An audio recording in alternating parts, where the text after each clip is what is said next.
আমি অত ঝামালিতে থাকি নে কোনটা আটকাটা জমি বন্ধক থইছে বন্ধক থেকে এইটা করলাম। আমার পাশে যাকে দেখতে পাচ্ছেন উনি যে কতটা সহজ সরল ভালো মানুষ তা আপনারা হয়তো তার চেহারা দেখেই বুঝতে পারছেন।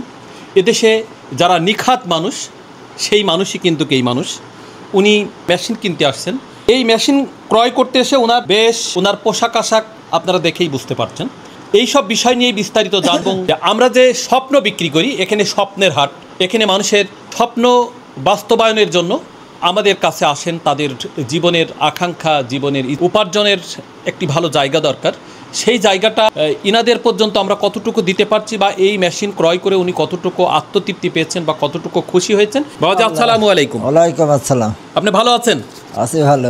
একটু হাসি বলেন, একটু ভালো আছেন? ভালো আছে। আপনার বাড়িটা কোন গ্রাম? পিয়ারপুর। কোন জেলা? কুষ্টিয়া জেলা। উপজেলা? উপজেলা তো কইলে রে। আপনার কি নাম? বাহার আলী। আমি অত ঝামালিতে থাকি নে কোনটা। আপনার ছেলের জন্য যে এই মেশিন ক্রয় করতে আসছেন, আপনি এখানে যে বিরাট একটা স্বপ্ন আছে, আপনি কি স্বপ্নটা তো কল্পনা করেন না? দেখি আল্লাহ কদর কি করায়। এই যে মেশিন আপনি গ্রহণ করলেন বা ক্রয় করলেন, এই মেশিন সম্পর্কে আপনি কতটুকু জানতে পেরেছেন? আমাদের প্রতিষ্ঠান আপনি কিভাবে জানলেন? ওই ছেলের জন্য আল্লাহ ছেলে কইল যে ও আমার জায়গায় বেছে কাজ হবে, আমার এটা কিনে দিতে হবে। কতদিন ধরে আপনার পিছনে লেগে আছে? তা 2-3 মাসের বেশি ছাড়া কম না। এই মেশিনটা যে অনেক ভালো ব্যবহার হবে এমনটা আপনার আশা কি আছে? আল্লাহ সয় থাকলে হবে। আপনি কি এই মিলে ধান ভেঙে দেখেছেন? ভাই দেখলাম এই যে কি করলেন বলেন। সবই তো। কোনটার কি কাজ আপনি বলেন তো দেখি। এই যে হইলো চাল কোটা, ওই যে ধান ভানা। কোনটি ধান ভানা? ওই রে এই রে। এর নাম কি দেওয়া উচিত? তাও অত কব কে। ম্যাজিক মেশিন ছাড়া এক মেশিনই যে সব হয় জীবনে কোনোদিন চিন্তা করেছেন? তা দেখি না আমরা এই প্রথম। এই যে টাকাটা আপনি সংগ্রহ করলেন, এই টাকাটা কিভাবে সংগ্রহ করলেন? আটকাটা জমি বন্ধক থইছে বন্ধক থেকে এইটা করলাম। ছেলের স্বপ্ন ক্রয় করতে আসছেন।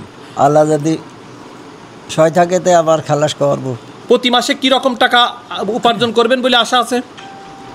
তা সব তো চালাইনি আমি, কেরম আল্লাহ দেবে না দেবে। প্রতিদিন যদি 1000 হয় তাহলে প্রতি মাসে কত হয় জানেন আপনি? 30,000। হিসাবের বেলায় পাকা।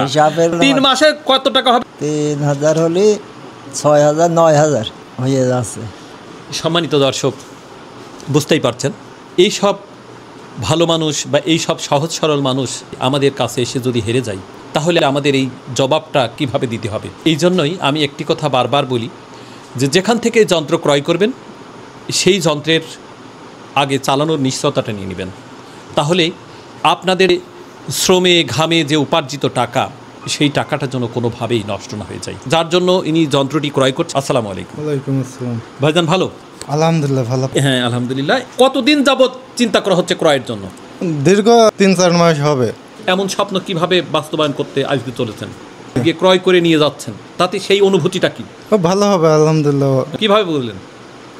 চাউল কোটা ভালো আছে, ধান ভানো ভালো আছে, আটা কোটা ভালো আছে। আপনি কি এই মেশিনের আগে পূর্বে বিক্রি করা দেখেছেন? তো মনে হয়। জি, বিক্রি করে দেখছি। আমাদের এই সেই অনুভূতি থেকেই মানে অনেকবার এখানে আসছেন। জি দেখছি।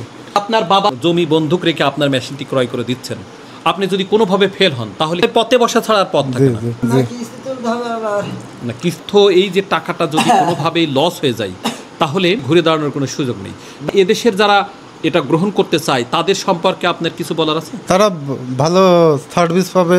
আপনি তো এর আগেও আমাদের প্রতিষ্ঠান থেকে মেশিন গ্রহণ করেছেন।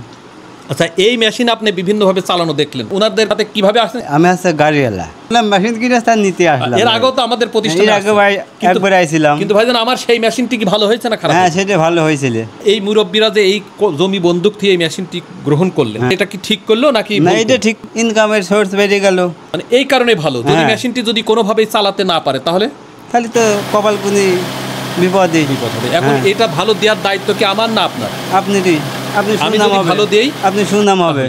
প্রিয় দর্শক, বুঝতেই পারছেন উনি প্রত্যক্ষদর্শী। উনি আমার কাছে এর আগে মেশিন গ্রহণ করেছেন। ভাই আবারও আসছেন, আমার প্রতি একটা বিশ্বাস আছে। এই সব মানুষগুলা নিহাতি ভালো মানুষ। এদের অনুপ্রেরণায়, এদের ভালোবাসায় আমাদের দেশটা পরিবর্তন হচ্ছে। এই পরিবর্তনের সম্পূর্ণ অবদান এদের মতো মানুষের হাত ধরে। এদের মতো মানুষের আমরা যেন কোনোভাবেই না ঠকিয়ে দিই, কোনোভাবেই যেন এরা না হেরে যায়, এমন প্রত্যাশা করেই আমি আমার পথ চলা শুরু করেছি। গুটি গুটি পায়ে 5টি বছরে পদার্পণ করেছি। আল্লাহ সুবহানাহু তাআলা যদি আমাকে বাঁচিয়ে রাখেন, আমি এই সব মানুষের সাথে থাকব। একটু যদি তাদের সহানুভূতির জায়গা থেকে আমার মাধ্যমে যদি তাদের একটু কর্মসংস্থানের জায়গা হয়, তাহলে আমি অবশ্যই নিজেকে ধন্য মনে করব এবং এদেশ গড়ার সহযোগী হিসাবে ভূমিকা গ্রহণ করতে পারি, তাহলে অবশ্যই অবশ্যই এদেশের গর্বিত মানুষ হিসাবে মনে করব। ধন্যবাদ সবাইকে। সবাই ভালো থাকবেন, সুস্থ থাকবেন। আসসালামু আলাইকুম ওয়া রাহমাতুল্লাহি ওয়া বারাকাতুহু।